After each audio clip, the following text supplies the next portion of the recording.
सभी का स्वागत करती हूँ मैं मेरे चैनल रति वांगशन फैंडम में। अगर आपको मेरे चैनल के फैन फिक्शंस वीडियो स्टोरी अच्छी लगती है तो प्लीज़ मेरे चैनल की वीडियोस को लाइक ज़रूर कर दिया कीजिए। सब्सक्राइब के लिए मैं नहीं कहूँगी, कई लोग हैं जो नहीं सब्सक्राइब करना पसंद करते, लेकिन लाइक तो हर कोई कर सकता है। जो भी वीडियो देख रहा है उसकी सिर्फ 1 सेकेंड लगती है लाइक करने में, तो लाइक प्लीज़ कर दिया कीजिए।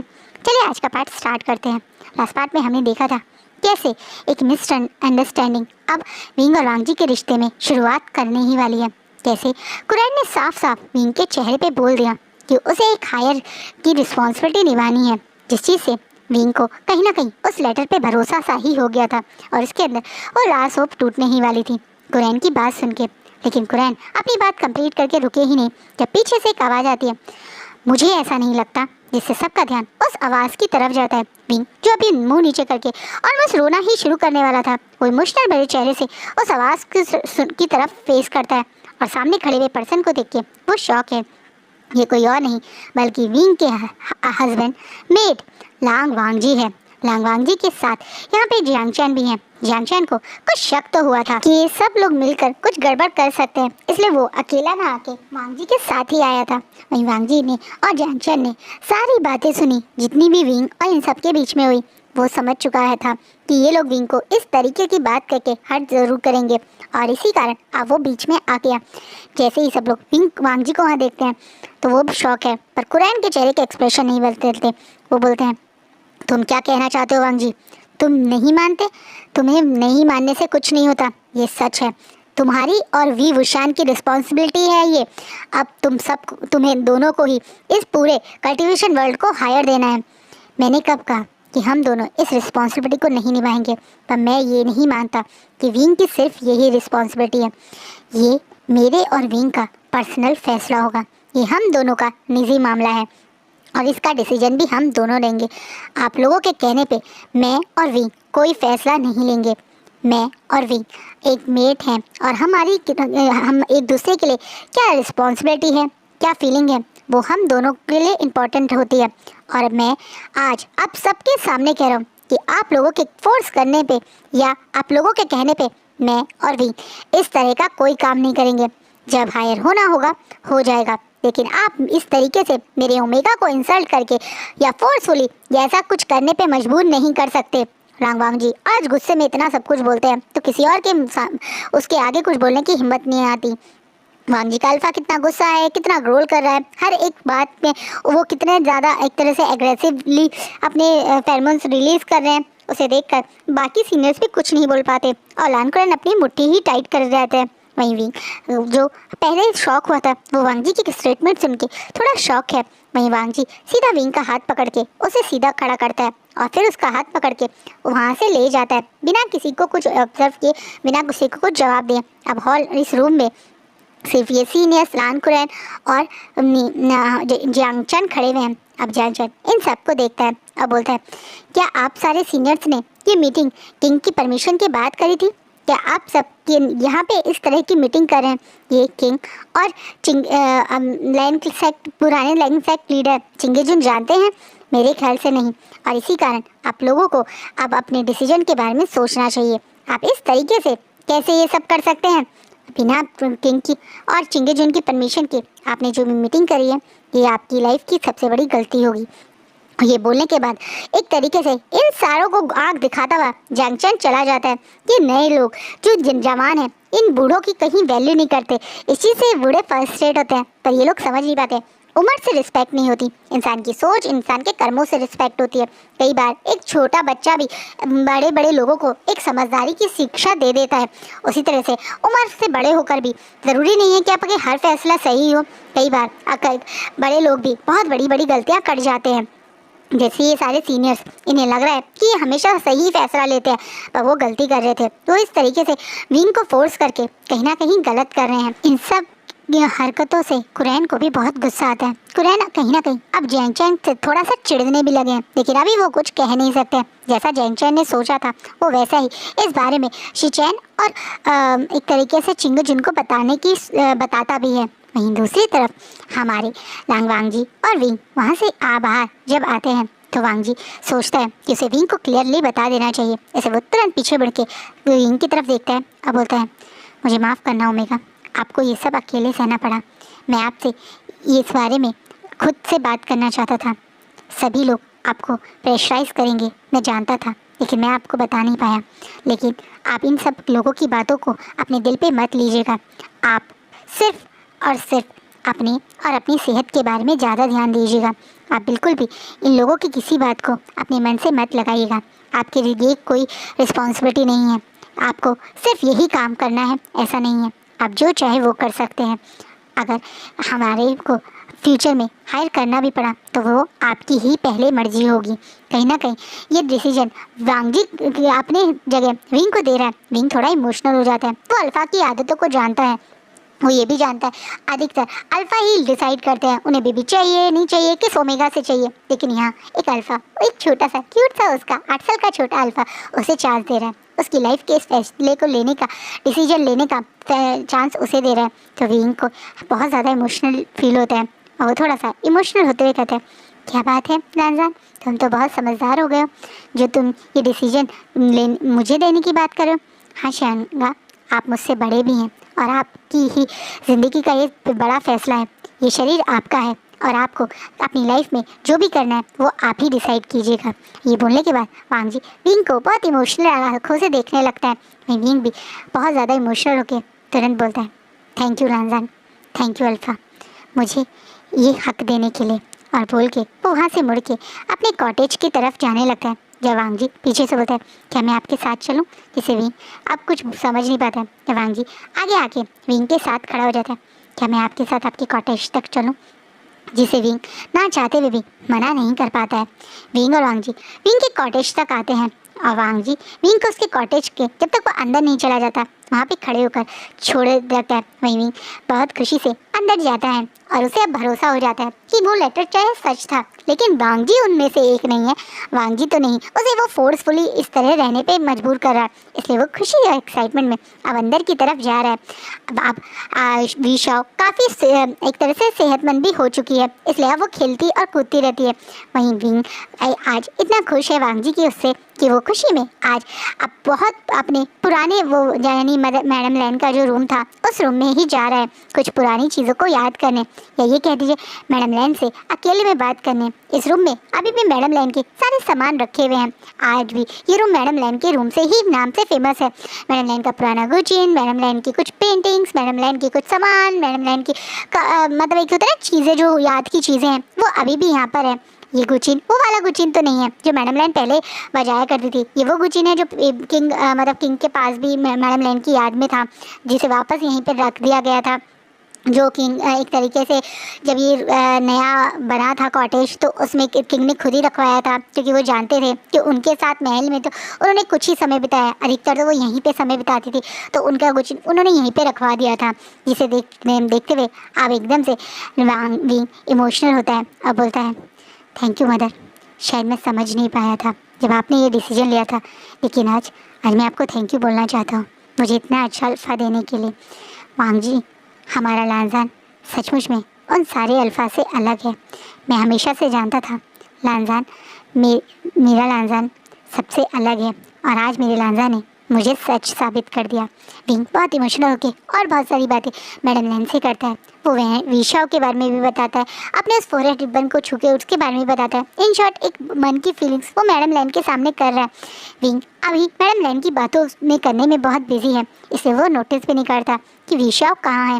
विशाओ जो एक बदमाश मस्तीखोर बच्ची है, वो 2-3 दिन तक तो रूम में उस कॉटेज में बंद रही, लेकिन जैसे ही वो ठीक हुई वो सबसे छुप के अब खेलना शुरू कर देती है।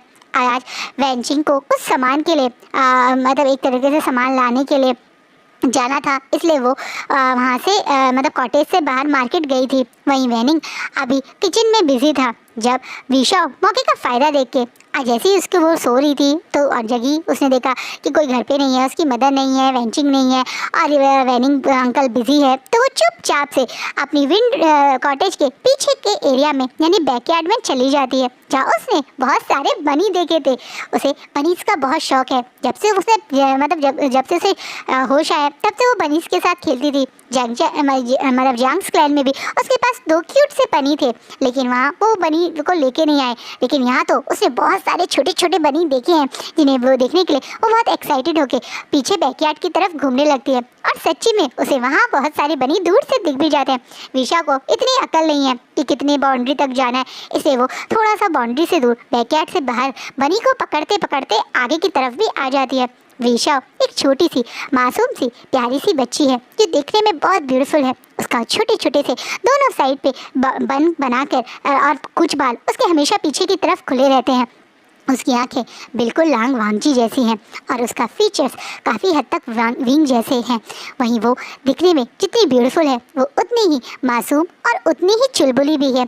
वो अभी भी अपनी थोड़ा सा देखने में वो हेल्दी भी है। वो अपने चबी चबी से फेस, चबी चबी से पैर और हाथों से वो कूद कूद के उस बनी को पकड़ने की कोशिश कर रही है, लेकिन वो तो रैबिट है, बड़े लोग भी उसे जल्दी से नहीं पकड़ सकते, तो बेचारे विशा कैसे पकड़ती। पर विशा उसे पकड़ने की उम्मीद नहीं छोड़ती, इसलिए कूद कूद के वो जहाँ बनी कूद रहा है उस तरफ दौड़ दौड़ के जा रही है।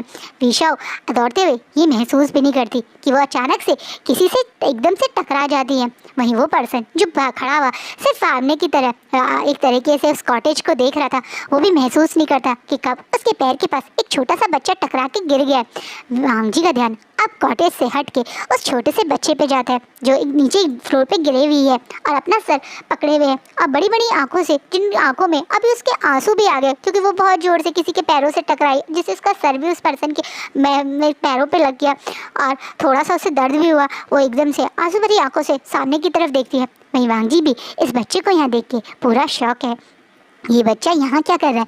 पूरे लैंडक्लैन में कोई बच्चा नहीं है, पर ये मासूम सा छोटा सा बच्चा विंग की कॉटेज के पास क्या कर रहा है? वांगजी उस छोटे से बच्चे को ऐसे जमीन पे गिरा हुआ देखकर अपने ऊपर कंट्रोल नहीं कर पाता। जैसे पहली बार में इस बच्चे से उसे एक अजीब सी अट्रैक्शन और एक अजीब सा प्यार महसूस होता है। विशा की इन बड़ी बड़ी आंखों में जो आंसू भरे हुए हैं, बस निकलने को तैयार है, उन आंसुओं से वांगजी को कुछ अच्छा नहीं लगता। इसे वो एकदम से घुटनों के बल बैठ के उस बच्चे के पैर को तरफ देखता है और बोलता है, क्या हुआ तुम्हें? कहीं चोट लगी?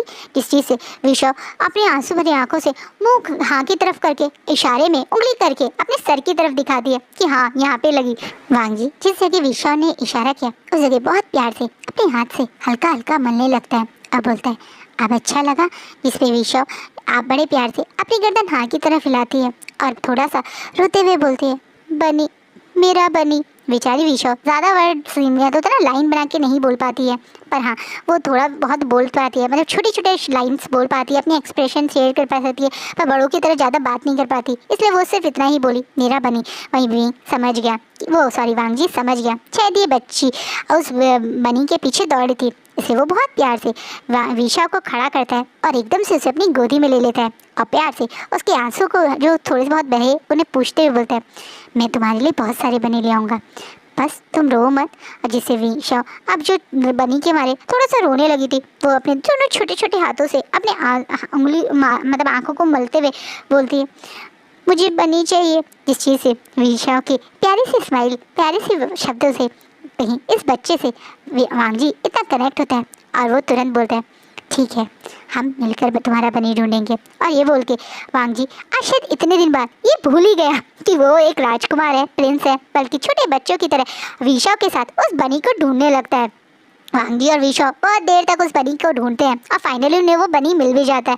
वांगजी और विशा अब उस बनी के पीछे एक साथ दौड़ रहे हैं, एक तरफ वांगजी है एक तरफ विशा है। वांगजी ऐसा नहीं अपनी मैजिकल पावर से उस बनी को नहीं पकड़ सकता, लेकिन वो विशा की तरह बच्चों की तरह ही उस बनी को पकड़ रहा है, पता नहीं क्यों, पर वो ऐसा कर रहा है, उसका मन कर रहा है, उसे विशा के साथ ये सब करना अच्छा लग रहा है। एक स्ट्रेंजर बच्चा या बच्ची जिसे वो अभी अभी मिला है कुछ समय पहले, उसे वो उसके साथ ये समय इतना प्यारा लग रहा है कि उसका दिल समझ नहीं पा रहा है क्या चक्कर है जो इस बच्चे को वो इतना ज़्यादा अपनापन महसूस कर रहा है।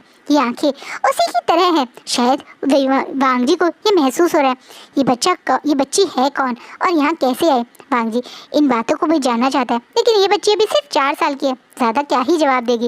लेकिन उसके बावजूद अब माता वांगजी उस बनी को लेके विशा के पास आता है। विशा खुशी में कूद कूद के ताली बजाने लगती है क्योंकि बहुत मेहनत के बाद इन दोनों ने इस बनी को पकड़ा है। बिना किसी मैजिकल स्पेल के ह्यूमन वाली तरह दौड़ दौड़ के बनी को पकड़ना कोई आसान थोड़ी होता है। विशा के हाथ में प्यारा सा वो वाइट कलर का बनी वांगजी रख देता है। वहीं विशा भी खुशी से उस बनी को लेकर उसके सर पे हाथ फिराती है और हंसते बोलते थैंक यू प्रिंस, क्योंकि विशा को समझ में आ चुका है कि ये कोई प्रिंस ही है। इतनी ब्यूटीफुल, इतने हैंडसम, इतने मतलब अच्छे कपड़ों में कोई सर्वेंट तो होगा ही नहीं। विशा को इतनी अकल है, इसलिए उसे लगता है कि एक ज़रूर प्रिंस, क्या पता किंग हो, इसलिए वो बड़े प्यार से उन्हें थैंक यू बोलती है। वांगजी बहुत प्यार से उसके सर पे हाथ फिराता है और जहाँ पे विशा ने बोला था उसे चोट लगी उस जगह को बहुत प्यार से टच करता है और बोलता है क्या नाम है तुम्हारा जिस चीज़ पे। अब विशा स्माइल करते हुए अपनी पूरी स्माइल के साथ बोलती है विशा। और जैसे ही इसे सुन के वांगजी के दिल में एक बहुत प्यारी सी फीलिंग आती है। ऊपर से ये स्माइल, इस बच्ची की ये मुस्कान कितनी प्यारी है, बिल्कुल उसकी श्यानगा जैसी है, उतनी ही प्यारी। वांगजी यही बातें सुन रहा था कि अचानक से उसे विशा करके 2-3 लोगों की आवाज़ आती है। वांगजी उस तरफ देखता है और पूरी तरह से शॉक हो जाता है। ये कोई और नहीं बल्कि विंग और रैनिंग थे जो विशा को ढूंढने लगे थे। जब विशा मतलब एक तरह से विंग अपने मदर के रूम से बाहर निकल के विशा के रूम में गया तो उसे विशा नहीं मिली, इसलिए वो वापस विशा नीचे होगी या कहीं बिजी होगी उसे ढूंढते हुए पूरे कॉटेज में देख रहा था। जब वो रैनिंग ने बताया कि वो तो सिर्फ सो ही रही थी। जब इन दोनों को विशा कॉटेज में नहीं मिली तो ये दोनों घबरा के इधर उधर देखने लगे और ढूंढते ढूंढते वो यहाँ आ गए। वहीं विंग की हालत बहुत बुरी थी क्योंकि उसकी बेटी कहीं गायब हो गई और इस समय यहाँ लैंडलैंड में उसका गायब होना मतलब एक तरह से विंग के लिए तो ऐसे था जैसे उसकी दिल को उसके मतलब एक तरह से शरीर से किसी ने निकाल दिया हो। इतना ज़्यादा वो घबरा गया था और डर गया था कि वो रोते हुए विशा को इधर उधर ढूंढ रहा था। वहीं वांगजी ये देखकर शौक है कि उसको इस बच्चे को उसके श्यानगा जानते हैं कि ये बच्चा ये बच्ची कहीं श्यानगा से कनेक्टेड है। वहीं वांगजी को विशा के साथ देखकर वो बेचारा भी शौक में खड़ा हो रहा है। उसके अभी थोड़ी देर पहले विशा से दूर होने के डर था, लेकिन अब विशा और वांगजी एक साथ हैं, ये देख के वो डरी हुई है। वहीं विशा जो बोलती है उसके बाद तो मतलब एक तरह से विंग और ज़्यादा डर जाता है और वांगजी शॉकिंगली अब विशा और मतलब विंग को देखने लगता है क्योंकि ये विशा थी जो बाबा बाबा करके खुशी से विंग की तरफ दौड़ पड़ती है। वहीं विंग अब शौक है और वहीं विशा दौड़ती हुई वहाँ सीधा विंग के पैरों पे एक तरह से गले लग जाती है बाबा करते हुए। वहीं विंग और वांगजी अब एक दूसरे की आंखों में देख रहे हैं। अब विशा अपने बाबा के पैर पकड़े हुए उन दोनों की तरफ देख रही है कि क्या हो गया है इन दोनों को, ये दोनों एकदम से ऐसे शॉकिंग स्टेज में क्यों हैं। जहाँ एक तरफ विंग और वांगजी अब आप एक दूसरे के को शॉकिंगली देख रहे हैं, वहीं दूसरी तरफ एक बहुत बड़ी मीटिंग रखी गई है। ये मीटिंग अर्जेंटली लान शिचैन और चिंगेजुन ने रखी थी। जब उन्हें जांगचैन ने सच बताया कि किस तरीके से इन लोगों ने मिलके विंग को बुलाया और ऐसी बातें बोली तो लान शिचैन और चिंगेजुन बहुत गुस्सा हो गए क्योंकि वो किसी भी तरह से विंग को ये चीज़ महसूस नहीं करवाना चाहते कि वो सिर्फ इसी वजह से विंग को यहाँ लेके आया। चाहे एक तरीके से पता इसी बात के थ्रू उन सबको लगाया कि विंग जिंदा है, लेकिन वो सिर्फ इस वजह से यहाँ नहीं लाए हैं। वो विंग को अपने फैमिली मेम्बर मानते हैं और विंग को इसी वजह से यहाँ लाए। उनके दिमाग में तो बात कहीं भी नहीं थी जो बात इन सारे सीनियर्स ने विंग से कर दी, इसलिए वो तुरंत उन लोगों को वहाँ बुलाते हैं जिनमें से एक लान कुरैन भी थे। जब ये सब लोग यहाँ आते हैं तो शिचैन गुस्से में इन सब पे की क्लास लगा देते हैं और बोल देते हैं कि इनका कोई इंटरफेयर करने का मतलब विंग और वांगजी की लाइफ में इंटरफेयर करने का हक नहीं है। ये लोग डिसाइड नहीं कर सकते कि विंग और वांगजी क्या करना चाहते हैं। इनके हायर चाहिए तो इन्हें मिल जाएगा, लेकिन वो इस तरीके से किसी को फोर्स नहीं करेंगे। इनडायरेक्टली धमकी देकर शिचैन इन्हें डरा के और डांट लगा के वहाँ से भेज देते हैं, जिससे कुरैन बहुत फ्रस्ट्रेट हो रहे हैं। उन्हें इस समय शिचैन यहाँ तक कि जंचा पे भी बहुत गुस्सा आ रहा है। कुरैन खुद फ्रस्ट्रेशन में वहाँ से उठ के गुस्से में जा रहे थे जब अचानक से उनके सामने कोई आ जाता है। वो करके उन्हें एक तरह से रिस्पेक्ट देते हैं। ये कोई और नहीं बल्कि मिंग याओ था। मिंग याओ और कुरैन एक दूसरे के अब सामने खड़े हैं। जब मिंग याओ बोलते हैं क्या हुआ मास्टर लैन, आप अचानक से इतने गुस्से में कहाँ जा रहे हैं? मैं तो आपसे स्पेशली मिलने आया था, बहुत ज़रूरी आपसे बात करना चाहता था, लेकिन अगर आपके पास समय ना हो तो हम बाद में बात कर सकते हैं। नहीं, मेरे पास समय है और सच कहूँ तो आज मैं सचमुच में तुमसे बात करना चाहता हूँ। और ये बोलने के बाद कुरैन और मिंग याओ एक साथ अब एक अकेले कमरे में हैं। इस कमरे में घुसते ही कुरैन ने साइलेंसिंग स्पेल लगा दिया और अब वो मिंग याओ की तरफ देख रहे हैं। तुमने सही कहा था, तुमने मुझसे सही कहा था। ये जांगचैन बिल्कुल भी क्वीन की पोजीशन के लिए हकदार नहीं है। इसे ना ही बड़ों की रिस्पेक्ट करनी आती है और सचमुच में ये अपनी क्वीन की पोजीशन के घमंड में है, इसलिए ये किसी की भी रिस्पेक्ट कर देता है। मैंने आपसे कहा था ना, आप मेरी बात समझते नहीं थे। मैंने आपसे उस समय भी ये बात बोली थी जब आपने मेरा नाम ना सेलेक्ट करके उस जंक्शन का नाम सेलेक्ट किया था। मैंने उस समय भी आपसे कहा था कि आप गलती कर रहे हैं। मैं हर मामले में जंक्शन से बेटर था। कहीं ना कहीं मिंग्याओ आज कुरैन को ये बात समझा रहे हैं। कुरैन ने चिंगेजुन की बात पे अग्री करके जानचैन के नाम को सेलेक्ट किया था, तब मिंग्याओ को बहुत बुरा लगा था। मिंग्याओ एक तरीके से हमेशा लान कुरैन की मदद करता था, इसलिए वो थोड़ा इमोशनल होकर लान कुरैन के सामने रिक्वेस्टेड वे में भी बोला था कि आपने ऐसा क्यों किया। और तब से लान कुरैन ने उसे बोला था कि एक तरीके से जानचैन ज़्यादा अच्छा ऑप्शन है, लेकिन आप तब से वो हर तरीके से लान कुरैन को ये महसूस करवाने में लगा रहता है कि उन्होंने गलत किया था, और आज भी वो ये चीज़ दोबारा कर रहा है। वो जानता है चिंगेजुन लान शिचैन उसकी बात नहीं समझेंगे, लेकिन कुरैन को वो अपनी बातों में उतार सकता है, क्योंकि ये इंसान थोड़ा सा अकल से पैदल है। ये थोड़ा सा गुस्से और घमंड में गलतियां कर भी बैठता है, और उसने आज भी इस बात का फ़ायदा उठा के दोबारा से कुरैन के सामने मीठी मीठी बात करनी शुरू कर दी। आपने जो पहले किया उसे नहीं सोचते हैं, बल्कि आप पूरे कल्टीवेशन वर्ल्ड के बारे में सोचते हैं। मैं आपसे कल्टीवेशन वर्ल्ड के बारे में ही बात करने आया था। मुझे पता चला है कि आप विवशान आ गए हैं, तो मैं उनके लिए बहुत सारी अच्छी हर्ब्स और मेडिसिन लाया था जिनसे उन्हें कंसीव करने में फ़ायदा हो। मैं बस आपको यही देना चाहता था। जिस चीज़ को बोलते हुए मिंग्याओ ऐसे इमोशनली शो करते हुए कि वो कितना ज़्यादा फिक्र में है कल्टीवेशन वर्ल्ड के लिए, लैंड क्लैन के हायर के लिए, वो मेडिसिन देते हुए बोलता है, जिस चीज़ से कुरैन थोड़ा सा उस मेडिसिन को पकड़ते हुए बोलते हैं, तुम्हें अभी भी कल्टीवेशन वर्ल्ड की फ़िक्र है, तुम अभी भी हमारी क्लैन की और इस पूरे कल्टीवेशन वर्ल्ड के बारे में सोच रहे हो। तुम उन बेवकूफ़ों की तरह नहीं हो जो अपनी सेल्फिश मोटिव में जी रहे हैं। तुम तो दूसरों के बारे में पहले सोचते हो। आज भी तुम आपने से पहले इस कल्टीवेशन वर्ल्ड के बारे में सोच रहे हो। सचमुच में मुझसे बहुत बड़ी गलती हुई कि मैंने तुम्हारी जगह उस यांगचैन को सेलेक्ट किया। काश उस दिन मैं तुम्हें सेलेक्ट करता तो आज हमारे सामने ये सब ना होता। उस विभूषण को वापस लैंड क्लैन में कभी नहीं आने देता। मैं कभी भी उस पर्सन को एज अ वांगजी का मेट एक्सेप्ट करना ही नहीं चाहता था, लेकिन मैंने उसे एक चांस दिया था और इसी कारण मैं उससे आज मिला था। लेकिन सचमुच में वो ओमेगा कभी भी लैंड फैमिली के लायक था ही नहीं, ना कभी पहले था और ना अब है। मेरा बस चले तो मैं उस विभूषण को इस पूरे कल्टीवेशन वर्ल्ड से ही गायब कर दूं। मेरा बस चले तो मैं दोबारा से उस विभूषण को लांग फैमिली से हमेशा के लिए दूर कर दूं। काश मैं ऐसा कर सकता। कहीं ना कहीं कुरैन थोड़ा फ्रस्ट्रेट होते हुए बोलते हैं, जिससे पे मिंग्याओ के चेहरे पे एक कनिंग सी स्माइल आती है और बोलते हैं, आप ऐसा कर सकते हैं। अगर मैं कहूँ मेरे पास कुछ ऐसा है जिसके कारण आप ऐसा कर सकते हैं। जिस चीज़ से अचानक से कुरैन मिंग्याओ की तरफ देखते हैं, वहीं मिंग्याओ उनकी तरफ स्माइल करता हुआ देखता है।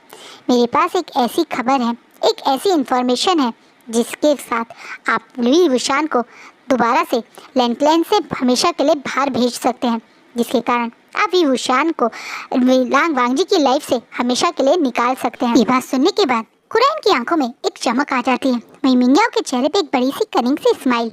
जैसे अब उसे पता है कि उसे शिचैन की लाइफ में कैसे वापस जाना है। एक बार विभूषण यहाँ से चला गया तो ऑब्वियसली फिर हायर की प्रेशर दोबारा से शिचैन पे ही आ जाएगा और फिर शिचैन को ना चाहते हुए कॉन्क्यूपाइन रखनी पड़ सकती है। मिंग्याओ ये सोच के आज कुरैन से मिल रहे हैं, जहाँ एक तरफ मिंग्याओ स्माइल और कुरैन अपनी ही कोई चाल में बिजी हैं, वहीं शॉकिंगली खड़े हुए लांग वांगजी और विभूषण है। यहाँ लांग वांगजी विंग की तरफ देख रहा है और अब फिर उस प्यारी सी छोटी सी बच्ची विशाओ की तरफ देख रहा है, जो उसकी तरफ देख के बड़ी बड़ी आंखों से जैसे जानना चाहती है क्या हो गया उसके बाबा को, जो उसे गोदी नहीं ले रहे बल्कि उसी की तरफ देख रहे हैं। वहीं विंग विशाओ को जैसे भूल ही गए हैं। अब उसकी आंखों के आगे तो अजीब सा स्ट्रेस, अजीब सी घबराहट, और लांग वांगजी खड़ा है। लांग वांगजी जो इस बच्ची का फादर है, जो हर तरीके से इस बच्चे का सच जानने का हकदार है। आज वांगजी की बातों के बाद उसे यकीन भी हो गया कि उसे वांगजी को ये सच बता भी देना चाहिए, पर इस तरीके से ऐसे अचानक से ये सब हो जाएगा इसके लिए वो तैयार नहीं था, इसलिए वो थोड़ा सा शॉक था। वहीं वांगजी विंग के बिल्कुल पास धीरे धीरे चल के आने लगते हैं। विंग ने अभी तक विशाओ को गोदी नहीं लिया बल्कि पुतला बना हुआ शॉकिंगली खड़ा है। वहीं विशाओ पाबा पाबा करके विंग के पैरों को अभी भी जोर जोर से हिला रही है, जैसे वो चाह रही है कि उसके बाबा उसे गोदी में ले। उसके बाबा को क्या हो गया है? वहीं बेचारा वैनिंग भी घबराया हुआ पीछे खड़ा है, वो भी विशाओ को कुछ कह नहीं रहा है। पर वांग जी अब विंग के बिल्कुल पास आके विशाओ को की तरफ देखता है। वहीं विशाओ वांग जी की तरफ देख रही है। जो गोदी अभी वो शायद चाह रही थी कि विंग उसे ले, वो गोदी अब वांग जी उसे लेता है। वांग जी बहुत प्यार से विशाओ को गोदी लगा लेता है। पहले वांग जी ने बहुत आराम से हल्के से इस बच्चे को उठाया था, लेकिन अब तो जैसे उस बच्चे को गोदी के साथ साथ सीने से लगा के ये फील लेना चाहता है। वो समझ चुका है ये उसकी और विंग की ही बेटी है। कहीं ना कहीं उसे पता चल चुका है कि ये उन दोनों का बच्चा है। हाँ, कहीं ना कहीं विशाल से मिलके वो पहली बार में जो उसे अट्रैक्शन, प्यार, मोहब्बत महसूस हुई, वो शायद इस बात का ही सबूत था। ऊपर से अब वो विशाल को जब बहुत प्यार से गले लगा के उसके चेहरे को बहुत गौर से देख रहा है, तो अब उसे यकीन भी हो गया ये आंखें बिल्कुल उसकी तरह इसी कारण है क्योंकि ये उसकी बच्ची है। ये स्माइल बिल्कुल विंग की तरह है क्योंकि ये विंग की भी बच्ची है। ये इन दोनों की बेटी है। ये उसके और उसके शानगा के प्यार की निशानी है, वो जिसे वो अब बहुत प्यार से देख रहा है। वांग जी इतने प्यार से इसे देखते देखते कब भावुक हो गया कि उसे पता ही नहीं चलता। वांग जी अपने बच्चे को अपने गले से लगाए हुए बड़े प्यार से उसकी तरफ देख रहा है और उसकी आंखों में अब आंसू आने लगे हैं। वहीं विंग अभी भी अपने शौक में ही है। उसे होश में अब वैनिंग पास में आके उसके कंधे पे हाथ रख के धीरे से होश में लाके दिलाता है। जब वो अब वैनिंग की तरफ देखता है और फिर विंग देखता है कि कैसे अभी भी वांग जी ने विशा को अपने मतलब एक तरफ से गोदी में लिया है। वही विशा कुछ समझ नहीं पा रही है। वो 4 साल का बच्चा इतना दिमाग थोड़ी दौड़ा सकता है कि ये उसके फादर ही है। वो तो बेचारी खुश है कि उसकी मदर ने उसे गोदी नहीं लिया, तो क्या हुआ, इस ब्यूटीफुल प्रिंस ने उसे गोदी ले लिया, इसलिए वो खुशी से वांग जी की तरफ और कभी विंग की तरफ देख रही है। वांग जी जैसे विंग को वहीं पुतला बना छोड़ के अपनी प्यारी सी बच्ची को गले लेके वहाँ से जाने लगता है, जिसे विंग थोड़ा शॉकिंगली वांग जी की तरफ देख रहा है। वांग जी विंग को अब कुछ नहीं बोल रहा, ना ही विंग से उसने कुछ पूछा, बस अपनी बच्ची को अपने गले से लगाए हुए कुछ कहीं जाने लगा, जिसे विंग अब थोड़ा घबरा के लानजान बोलता है, जिसे वांग जी अब पीछे मुड़ता है। अब इन आँखों में थोड़ा गुस्सा भी है और नाराज़गी भी और आंखों में आंसू भी है। विंग घबरा के डरा हुआ वांग जी की तरफ देख रहा है। वहीं वांग जी बोल रहे हैं, मैं अपने बच्चे को लेके अपने घर जा रहा हूँ, अगर आपको मुझसे कोई बात करनी हो तो आप जिनशी आ सकते हैं। और ये बोलने के बाद विंग को जैसे वांग जी बता चुका है कि उसे पता है ये उसी की बेटी है, इसलिए वो अपनी बेटी को अपने साथ ले जा रहा है। कहीं ना कहीं विंग डर गया, क्या वांग जी उसे उसकी बेटी से दूर कर देगा? क्या वांग जी सिर्फ विशा को अपने पास रखेगा? क्या वो विंग से इतना नाराज़ हो गया है? वो गुस्सा जो उसने अभी वांग जी की आंखों में देखा, ये गुस्सा कहीं ना कहीं विंग उसका हकदार भी है, क्योंकि वांग जी को गुस्सा तो आएगा ही जब उसे पता चलेगा कि उसकी एक बच्ची थी जिसके बारे में उसे कुछ पता ही नहीं। इसलिए वांग जी कोई तरफ देखते हुए विंग थोड़ा इमोशनल होता है और बोलता है, लांजन मैंने कहा ना, आपको जो भी बात करनी है वो घर पे करेंगे। और ये बोलने के बाद वांग जी विंग को वहीं ऐसे रोते हुए थोड़ा परेशान होते हुए छोड़ के अपनी बच्ची को अपने गले से लगाए हुए से बड़े बड़े कदमों से जिनशी की तरफ चल पड़ता है। वहीं वैनिंग अब विंग के दोबारा से कंधे पे हाथ रखता है और बोलता है, आपको अपने अल्फा से बात करनी चाहिए, जाइए उसके पास जाइए और उसके बारे में जो भी बातें आपने अभी तक छुपा रखी है उसे बता दीजिए। कहीं ना कहीं वैनिंग भी विंग को सच बताने के लिए आज थोड़ा सा मोटिवेट कर रहा है। वहीं विंग भी अब दौड़ते हुए वांग जी और यहाँ पे विशा गए हैं और इसी तरफ दौड़ पड़ता है। विंग, वांग जी और विशा अब वांग जी की जिनशी में है। वहीं विशा अगर नॉर्मल बात होती एक स्ट्रेंजर के साथ तो नहीं जाती, लेकिन हाँ उसे दिख रहा है कि उसकी मदर या उसके बाबा उसके पीछे पीछे ही आ रहे हैं, तो वो खुशी से ही वांग जी के साथ जा रही है। वहीं वांग जी अब विशा को लेकर सीधा अपने घर अपने जिनशी ही आता है। जिनशी के अंदर आते ही वो बहुत प्यार से विशा को बैठाता है और विशा के चेहरे को देखने लगता है। वांग जी अपने बच्चे से इतने साल दूर था, उसके अंदर एक होता है ना खुशी और थोड़ा सा दुख भी है। खुशी कि उसके पास एक बच्ची है, उसकी बेटी, उसकी इतनी ब्यूटीफुल बेटी है। वहीं दुख कि ये बात उससे विंग ने 4 साल से छुपा रखी है। विंग वो ही तो नहीं जानता था विंग जिंदा है, लेकिन विंग को तो सच पता था। विंग क्या इतना नाराज हो गया वांग जी से, उसकी उस बातों से वो इतना हट हो गया कि उसने वांग जी को इतनी बड़ी बात छुपाई। वहीं विंग घबरा के जब जिनशी में जाता है तो देखते हैं जैसे विशा अभी वांग जी के बेड पे बैठी हुई है और वांग जी बिल्कुल उसे प्यार से देख रहा है। वो कुछ बोल नहीं पा रहा, वो वांग जी से कुछ कह नहीं पा रहा, उसे समझ नहीं आ रहा वो क्या बोले। वो बहुत ज़्यादा अपने आप में दुख और गिल्टी भी महसूस कर रहा है। वो जानता है कि उसने एक चीज़ तो गलत करी थी, उसने वांग जी से उसके बच्चे की बात छुपा के थोड़ा तो गलत किया है, इसलिए वो कुछ बोल नहीं पा रहा है। वहीं वांग जी विंग को देखता तो है लेकिन पूरी तरह से उसे इग्नोर करके अब अपनी किचन की से विशा के लिए कुछ खाने के लिए लाता है। वहीं विशा भी खुशी से उसे खाने लगती है क्योंकि उसे भूख लग रही है और उसकी मदर तो उसकी आंखों के सामने ही है और वो अपने थोड़ी तो तुलाती हुई आवाज़ में बार बार वांग जी को प्रिंस करके ही बोल के खाना खा रही है। वहीं वांग जी तो जैसे बस विशा को देखने के में ही गुम हो गया। उसको वो बस अपनी नज़रों में विशा की हर एक एक्टिविटी, हर एक मोमेंट, हर एक स्माइल, खाने का तरीका, हर चीज़ को जैसे ऑब्जर्व करना चाहता है। अपनी प्यारी सी बच्ची को जैसे वो आंखों में उतार के उसके प्यार को महसूस करना चाहता है। विशा को खाते ही हल्की हल्की सी नींद भी आ रही है। वो खाते खाते भी जब भाइयाँ ले रही थी इसे वांग जी बड़े प्यार से उस खाने की प्लेट को रख के विशा को अपने गले से लगा के एक म्यूजिक, एक धुन गुनगुनाने लगता है। इस धुन को वो हर दिखकर बजाता था क्योंकि ये धुन वही है उसकी वांगशान का म्यूजिक जो उसने बनाया था। वहीं वांग जी जब ये धुन मुँह से गुनगुना रहा है तो विंग की आंखों में भी आंसू आ जाते हैं क्योंकि विंग को भी ये म्यूजिक याद है। वांग जी उस म्यूजिक मतलब धुन को गुनगुनाते हुए ही विशा को सुला देता है। वही विशा भी शायद वो जानती तो नहीं लेकिन उसके वो मतलब एक होता है ना वांग जी के वो सैंडलवुड स्मेल, वो फेरोमोन्स उसे बहुत अच्छे लग रहे हैं। उसे एकदम से बहुत कंफर्टेबल फील होता है वांग जी की बाहों में। वो छोटी सी 4 साल की बच्ची वांग जी के बाहों में तुरंत सो जाती है।